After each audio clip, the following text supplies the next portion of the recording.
المقرر الثاني والذي أثار انتباه الرأي العام المحلي والوطني الإعلامي والحقوقي والقانوني وهو مقرر عقد اتفاقية شراكة مع جمعية مؤسسة حديثا.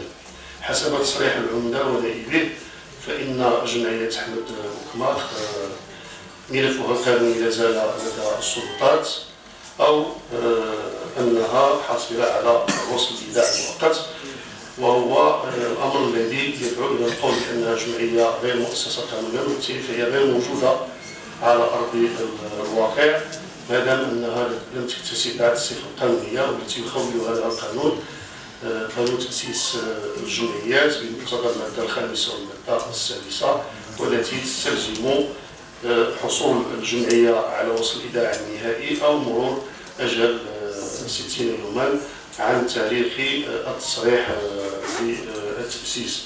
وبالتالي فهذه الجمعية هي جمعية غير قانونية ولا يحق لها أن تستفيد من الدعم العمومي سواء من الجمعية الحضرية أو من الجهة أو من أي مؤسسات أخرى.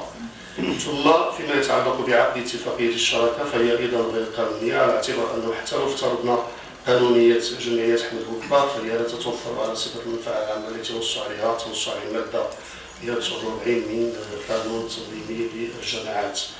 فكون أن كاين عدد قليل من الجمعيات اللي كتوفر على المنفعة العامة أو على أنه سبق للجماعة أن أبرمت اتفاقية شراكة مع جمعيات لا تتوفر على المنفعة العامة أو كاين مجالس سابقة أبرمت اتفاقية شراكة مع جمعيات لا تتوفر على الصفة العامة، هذا لا يشفع بخرق القانون ولا يشفع بالاستمرار في خرقه.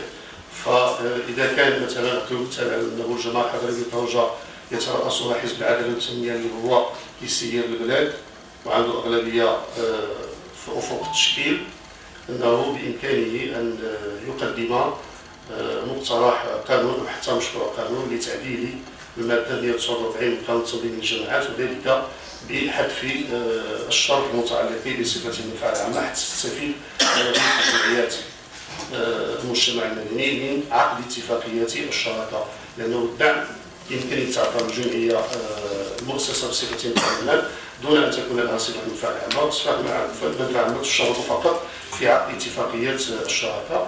وللإشارة فقط فالجامعات الرياضية هي متمتعة بقوة القانون بصفة المنفعة العامة، وراه كاين الجامعات الرياضية كثيرة في المغرب، ويمكن السي عبد الوحيد والعيش هو اللي غيكون أكثر المستفيدين في حالة احترام القانون. أين يكمن الخلل؟ يعني يفترض أنه ما كاينش الخلل في القانون. في اعتقادي الصميم وكيف ما وقع في الملف ديال السوق ديال الشاي، الخلل يكمن في عدم احترام واحد المبدأ أساسي في التسيير ديال الجماعات وفي التسيير ديال أي مؤسسة وأي هيئة منظمة بالقانون، اللي هو مبدأ التشاركية.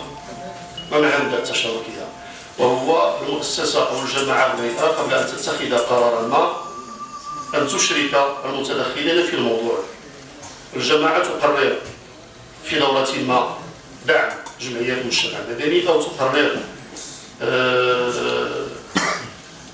عقد اتفاقية شراكة من أجل تسيير الموافق العمومي. لماذا يطرح هذا الأمر على النقاش الجمعيات ديال المجتمع المدني؟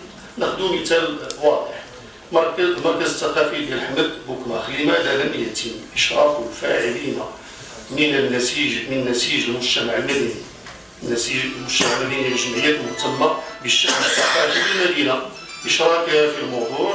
ولماذا تفتح باب الترشيحات لوضع عروض بمثابة مشاريع اتفاقية شراكة ويختار المجلس اتفاقية الشراكة التي يراها مناسبة، لا من حيث الرصيد ديال الجمعية ولا من حيث الأعضاء المؤسسين لها والمكونين لها ولا من حيث الميزانية ديال الجماعة. هذا مبدأ دستوري منصوص عليه في الفصل الأول ديال الدستور.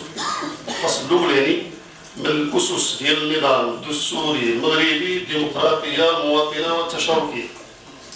طبعا جات الديمقراطية تسير، ولكن ما غتسيرش بوحدك، ما يمكنش. ما يمكنش تقول أنا أغلبية أقرر وحاسبني في الانتخابات المقبلة، هذا مبدأ غير مقبول. أغلبية تسير ستحترم رأي المعارضة، يمكن يكون الرأي المعارضة صائب والإشراك ديال الفاعلين والمتدخلين في النقطة التي يريد المجلس إصدار القرار يمشي إليها. وهذه التشاركية هي التي تفيد. شنو هي العلة التشاركية؟ هو أن المجلس أو الجماعة التي تصدر المقرر عن طريق احترام التشاركية كيكون وجدت واحد الأرضية لقابلية تنفيذ المقرر. لو كان مثلا الجماعة نهجت هذا السلوك ديال التشاركية مع النسيج الجماعي في طنجة، ولو أنها تخرط القانون فيه وتبرم اتفاقية مع جمعية ما كتوفرش فيها الشروط، المجتمع المدني غادي يكمل لأنه شارك في اتخاذ القرار. إذا في الوقت اللي كيكون التعتيم وما كاينش الشفافية وما كاينش عدم الإشراك وكاين التسلط في إصدار القرارات وعدم إشراك الباقين اللي هما مهتمين، فغيكون عدم قبول القرار على الأقل بالنسبة للرأي العام المحلي والوطني. مسألة أخرى، وحتى القانون التنظيمي ديال الجماعات ركز على مبدأ ديال التشاركية في إصدار القرارات، وهذه مسألة اللي هي مهمة بزاف.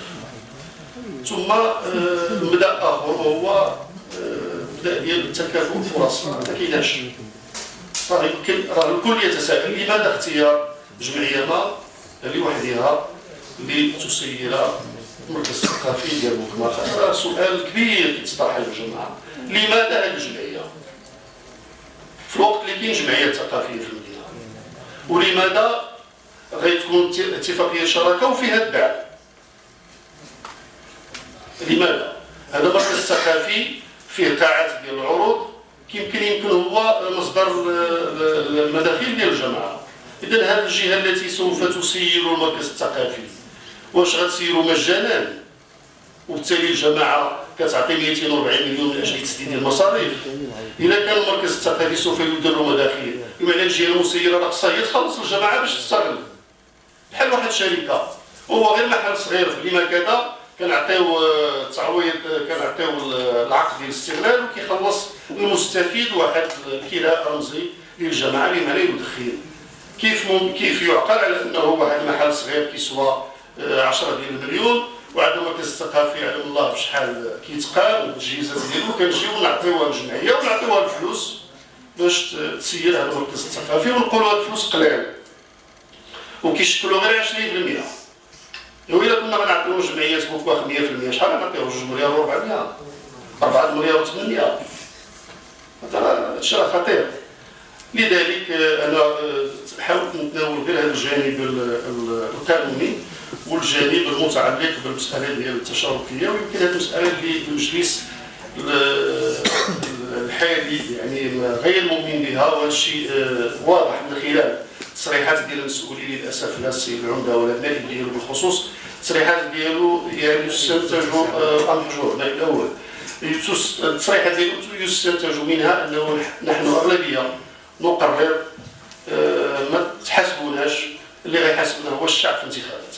وهذه مسألة مرفوضة.